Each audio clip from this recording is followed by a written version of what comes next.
அன்பார்ந்த Joy TV நேயர்களுக்கு வேதத்தை அறி விடுதலை பெறு என்ற நிகழ்ச்சிக்கு அன்போடு உங்களை வரவேற்கிறேன். கர்த்தரின் விடுதலை ஊழியத்தின் சார்பாக உங்கள் யாவரையும் வாழ்த்துதல் சொல்லி, இந்த வேதத்தை அறியும்படியாக புரிந்து கொள்ளும்படியாக ஒரு வாய்ப்பை ஏற்படுத்தி கொடுத்த ஆண்டவருக்கு நான் நன்றி சொல்கிறேன். அன்பு நேயர்களே, நாம் மத்தேயு 1ஆம் அதிகாரத்திலிருந்து கடந்த வாரம் 11ஆம் அதிகாரம் வரைக்கும் நாம் தியானித்திருக்கிறோம். இந்த வாரத்திலே நாம் மத்தேயு 12ஆம் அதிகாரத்தில் அநேக சத்தியங்கள் இருந்த போதிலும் ஒரு 2 காரியம், இன்றைக்கு ஒன்றும் அடுத்த வாரம் ஒன்றும் நம்ம பார்த்து அந்த 12ஆம் அதிகாரத்தை நம்ம முடிக்க போகிறோம்.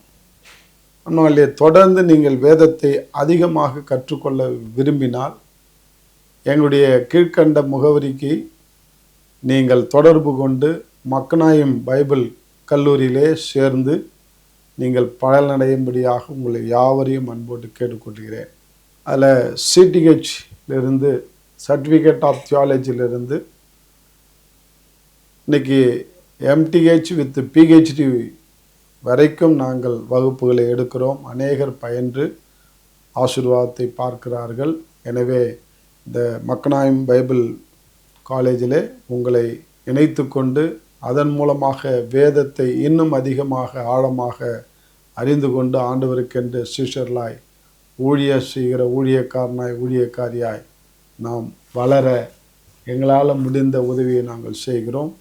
வாருங்கள், ஒன்றாக சேர்ந்து பயணிப்போம். இந்த வேதத்தை அறிந்து விடுதலை பெற்று பரலோக வாழ்வை காண்போம். அன்பாலே, இன்றைய நாளிலே நாம் 12ஆம் அதிகாரத்துக்கு திருப்பிக் கொள்வோம். 12ஆம் அதிகாரத்தில் நிறைய சத்தியங்கள் இருந்த போதிலும் ஒரு முக்கியமான ஒரு காரியத்தை இன்றைக்கு நம்ம பார்க்க போகிறோம். 7வது வசனத்திலே எப்படியாக சொல்கிறது, பலியை அல்ல இரக்கத்தையே விரும்புகிறேன் என்பதின் கருத்து என்னதென்று அறிந்திருந்தீர்களானால் குற்றமில்லாதவர்களை நீங்கள் குற்றப்படுத்த மாட்டீர்கள். அதனாலே ஆண்டவர் ஒவ்வொரு நாளும் அநேக கருத்துக்களை ஆண்டவர் வேதத்திலே பதிவு வைத்திருக்கிறார்.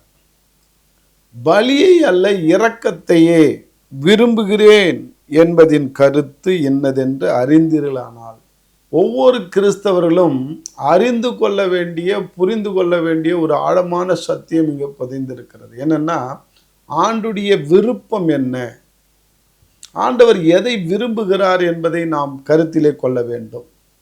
பலியை அல்ல இரக்கத்தையே விரும்புகிறார். அதுதான் சொல்றார், பலியை அல்ல இரக்கத்தையே விரும்புகிறேன் என்ற அந்த கருத்தை நாம் அறிந்து கொண்டிருக்கிறோமா? ஆண்டவர் 8வது வசனம் சொல்றார், ஓய்வு நாளுக்கு மனுஷகுமாரன் ஓய்வு நாளுக்கு ஆண்டவராய் இருக்கிறார் என்று. அந்த சூமின உன்னுடைய கையை சரியாக்கி அனுப்புகிறார். ஆனால் அந்த காலத்து யூதர்கள்லாம் அவரை பகையாக பகைத்தார்கள். ஒரு ஓய்வு நாளை குலைச்சலாக்குறார். அவருடைய மேலே அலோகேஷனே ஃபஸ்ட் இது ஓய்வு நாளை குலைச்சலாக்குறார் என்றான். அன்பாலே, ஓய்வு நாள் மனிதனுக்காக தான் நியமிக்கப்பட்டது, ஓய்வு நாளுக்காக மனிதன் நியமிக்கப்படவில்லை. அது அழகாக சொல்கிறார். ஆனால் தான் பலியை அல்ல இரக்கத்தையே என்றார். இன்றைக்கி அநேக கிறிஸ்தவர்கள் அந்த பரிசேய பக்தியில் போகிறதுனால்தான் பலியை விரும்புகிறார்கள். நான் காணிக்கை போட்டுட்டேன், ஆண்டவர் ஆலயத்துக்கு வந்துட்டேன், என்ன மாதிரி ஒரு நீதிமான் யாரும் கிடையாது, அவனை மாதிரி ஒரு பாவி நான் அல்ல என்றார். அன்பாலே, பரிசேயன் ஆயக்காரன் 2 பேருடைய ஓமையை நாம் கற்றுக்கொள்ள வேண்டும்.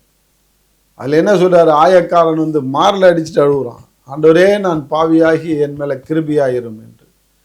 ஆண்டவர் அவனை இரக்கமாக அவனை ஏற்றுக்கொண்டு அவனல்ல இவனே நீதிமான் என்று சொன்னார். அப்போ இரக்கத்தினுடைய அர்த்தம் என்னன்னா, ஆண்டவர் இன்னைக்கு யோவான் 8ஆம் அதிகாரத்தில் 11ஆம் வசனத்தில் ஒரு வார்த்தை இருக்கிறது.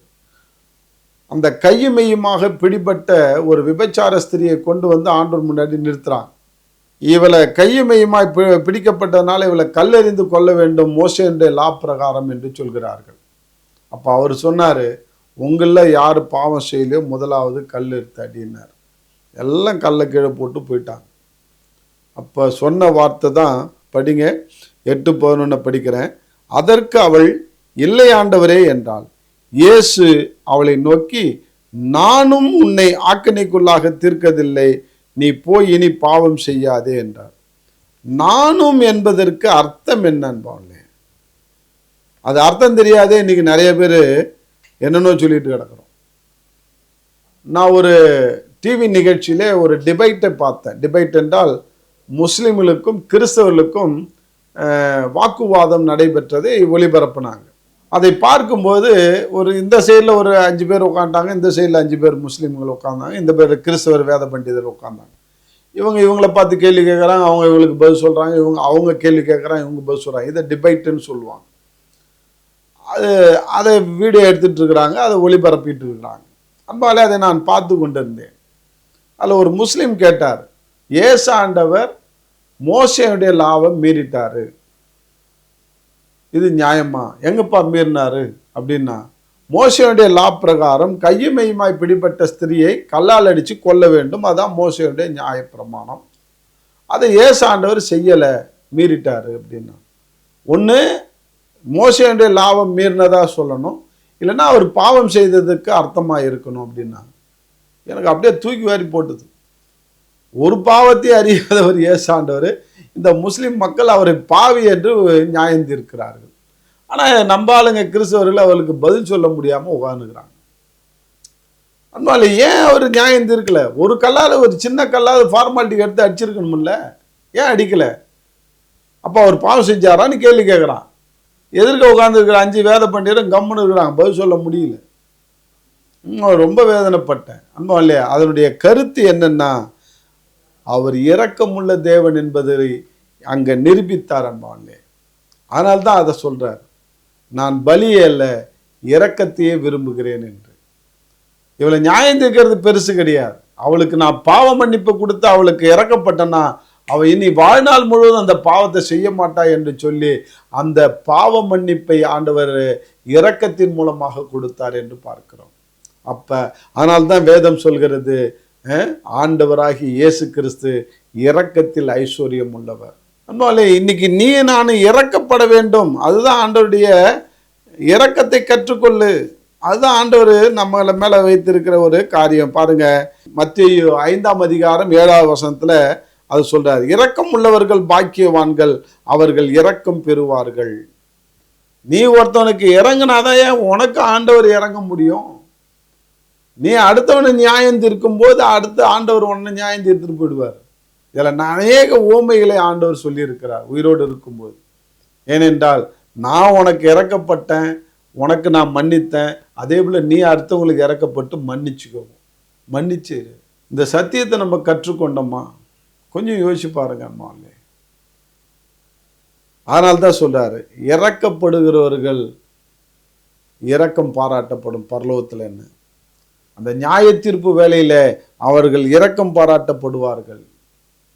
அன்பாலே, அந்த நியாய தீர்ப்பு வேலையில நாம் இரக்கம் பாராட்டப்பட வேண்டும் என்றால் நாம் உயிரோடு இருக்கும் பொழுது அநேகருக்கு இறங்கி அவர்களுக்கு நாம் மன்னிப்பை நாம் கொடுப்போம். யாரையும் குற்றவாளி என்று தீர்க்க வேண்டாம். ஆனால் தான் மத்தேயு 7 சொல்றார், நீ குற்றவாளி என்று தீர்க்காதபடிக்கு மற்றவர்களை குற்றவாளி என்று தீர்க்காத. உன் கண்ணில் இருக்கிற உத்தரத்தை விட்டுட்டு மற்றவன் கண்ணில் இருக்கிற தூசி எடுத்து போட வகை தேடாதே என்றார். நம்மளை சுத்திகரிச்சுப்போம். அதை தான் ஆண்டவர் நமக்கு தான் நம்மளை சுத்திகரிக்கிறது ரைட்ஸ் கொடுக்குறாரு. அடுத்தவங்களை சுத்திகரிக்கிறது நமக்கு ரைட்ஸ் கொடுக்கல. இன்னைக்கு இந்த இரக்கத்தை விரும்புகிறேன் என்பதனுடைய கருத்து என்னன்னா, ஓய்வு நாளை விட இரக்கம் மேன்மை பாராட்டப்படுகிறது. அன்பால் இன்னைக்கு ஓய்வு நாளை பிடித்து கொண்டு ஒரு குரூப் ஆஃப் பீப்புள் போய் கொண்டிருக்கிறார்கள். சனிக்கிழமை தான் ஓய்வு நாள், அதில் தான் நாம் வணங்கணும், அதில் தான் இயேசுவை ஆராதிக்கணும், அதில் வணங்குறவங்க தான் பரலோகத்துக்கு போவாங்க என்று சொல்லி அவர்கள் இன்றைக்கு அநேகரை குழப்பி கொண்டிருக்கிறார்கள். யூதர்கள் அந்த காலத்தில் என்ன, இந்த காலத்திலையும் அப்படி தான் இருக்கிறாங்க. சனிக்கிழமை தான் சாபத்து டே. அந்த ஓய்வு நாளுக்கும் ஆண்டவர் அதிகாரியாக இருக்கிறார் என்பதை இந்த வாயிலாக நாம் அறிந்து கொள்ள வேண்டும். மனுஷகுமாரன் ஓய்வு நாளுக்கும் ஆண்டவராக இருக்கிறார். உண்மையிலே நான் பூனாவில் என் பொண்ணு படிக்கும் பொழுது நான் பூனாவுக்கு செல்ல ஒரு நேர்ந்தது. அப்படி செல்லும் பொழுது நான் ஒரு வீட்டிலே தங்க 3 நாள் தங்கியிருந்தேன். அவங்க ஒரு 7th Day சர்ச் அட்வென்ட் சர்ச்சை சேர்ந்தவர்கள். அந்த அக்கா எனக்கு அந்த செவன்த் போதனைகள் எல்லாம் போதிச்சாங்க. அதை காட்டினாங்க, வேசனத்தை காட்டினாங்க. அப்படி என்னென்ன பண்ணுமோ அத்தனையும் பண்ணாங்க. 3 நாள் டே அண்ட் நைட் என்னோட என்ன பேசி, என்ன சொல்லுவாங்களே இந்த பெலிக்ஸ் சொன்ன மாதிரி, கொஞ்சம் குறைய என்னை கிறிஸ்துவத்துக்குள்ளே சம்மதிக்க வைத்தாய்ன்னு சொன்ன மாதிரி, நான் 99% நம்ம வணங்குற ஒர்ஷிப்லாம் தப்புன்றதை முடிவு பண்ணி 7ஆம் நாள் தான் ஓய்வு நாள், அதில் ஆராதிக்கிறவங்க தான் பரலோகத்துக்கு போவாங்களான்னு ஒரு முடிவுக்கு வந்து, நாம் ஊரில் போய் எல்லாத்தையும் விட்டுட்டு நம்ம 7ஆம் நாள் ஓய்வு நாள் சபைக்கு போவோன்னு சொல்லி முடிவு எடுத்துட்டு வந்து முட்டி போட்டு ஜெபம் பண்ணி, ஆண்டவரே என்ன செய்யுதுன்னு தெரியல, ஒரே குழப்பமாக இருக்கிறது, அவங்க சொல்கிறத பார்த்தா எல்லாமே கரெக்டாக இருக்குது, நீங்கள் தான் எனக்கு உதவி செய்யணும், நான் இப்போ என்ன செய்ய அப்படின்னு கேட்கும்போது, ஆண்டவர் என்னோட அழகாக இந்த மத்திய 12ஆம் அதிகாரம் 8வது வசனத்தில் இடைப்பட்டார். மனுஷகுமாரன் ஓய்வு நாளுக்கும் ஆண்டவராக இருக்கிறார் என்று. அப்போ ஓய்வு நாளை குறித்து நீ கவலைப்படாத, நான் தான் அதுக்கு ஆண்டவர். அப்போ இரக்கத்தை தான் நான் விரும்புகிறேன் உங்ககிட்ட. அதனுடைய அர்த்தம் என்னன்றதை புரிஞ்சுக்கொண்ட பிறகுதான் அந்த ஓய்வு நாள் என்ற அந்த கான்செப்ட் என்ற பிசாசு என்னை விட்டு போச்சு. இது ஒரு விதமான ஒரு வஞ்சிக்கிற பிசாசுடைய கிரியைகள். இன்னைக்கு நிறைய டாக்டரினை கொண்டு வந்து இன்னைக்கு கிறிஸ்துவலை அலசடிப்பட வைக்கிறார்கள். நேற்று கூட என்னுடைய வாட்ஸ்அப்பில் ஒருத்தர் பிதா வேற, குமாரன் வேற, அது வேற, இது வேறன்னு போட்டுன்னு என்னன்னோ போட்டு குழப்பிட்டு, அது எகோவா விட்னஸ்காரங்களா இருப்பாங்கன்னு நினைக்கிறேன் நான். அந்த எகோவா சாட்சிகள், இந்த ஒன்லி ஜீசஸ் குரூப்பு, எகோவா சாட்சி குரூப்பு, இந்த செவன்த் டே குரூப், இவங்கெல்லாம் வந்து குழப்பவாதிகளாக இருக்கிறார்கள். அன்பான்லே வேதத்தை அதிகமாக அவர்கள் தியானிக்கணும். தயவு செய்து அவர்களை விடுங்க. நாம் அவங்களுக்கு சோரம் போகாமல் இருக்கணும்னா வேதத்தை நீ நானும் அதிகமாய் கருத்தோடு வாசிக்க வேண்டும். வேதத்தை அறிந்து விடுதலை பெற வேண்டும். அன்பாலே நான் அப்படி தான் விடுதலை பெற்றேன். என்னை எகோவா விட்னஸ்காரங்க வந்து குழப்பினாங்க, செவன்த் டேக்காரங்க வந்து குழப்பினாங்க, ஒன்லி ஜீசஸ்காரங்க வந்து குழப்பினாங்க, இன்னும் அநேக முஸ்லீம்மார்கள் வந்து குழப்பினாங்க டிபேட்டில், எவ்வளோ பேர். ஆனால் வேதத்தை அறிந்து அறிந்து அறிந்து வேதத்தை வாசிக்க வாசிக்க என்னுடைய எல்லாவித குழப்பத்திலிருந்து ஆண்டவர் விடுதலை கொடுத்தார். அன்பாங்க, இதை கேட்டுக்கொண்டிருக்கிற அன்பு சகோதரிய சகோதரியே, நானும் நீனும் இரக்கம் உள்ளவர்களாய் இருக்க வேண்டும் என்று ஆண்டவர் விரும்புகிறார். ஏனென்றால் அவர் இரக்கமுள்ள தேவன், அவர் இரக்கத்தில் ஐஸ்வர்யவான் என்று பார்க்கிறோம். இன்னைக்கு நாம் இரக்கத்தில் தரித்திரராக இருக்கிறோம். அன்பாலே, நம்முடைய தரித்திரம் நீங்க வேண்டும் என்றால் ஐஸ்வர்யனாய் இருக்கிற, இரக்கத்தில் ஐஸ்வர்யமாக இருக்கிற இயேசுனுடைய பாதத்தில் நீர் உன்னை ஒப்புக்கொடு, என்னை ஒப்பு கொடுக்கிறோம். ஆண்டவர் நம்மை ஒப்பு கொடுக்கும்போது நாம் இரக்கத்திலே ஐஸ்வர்யம் உள்ளவர்களாய் ஆண்டவர் நம்மளை மாற்றுவார்.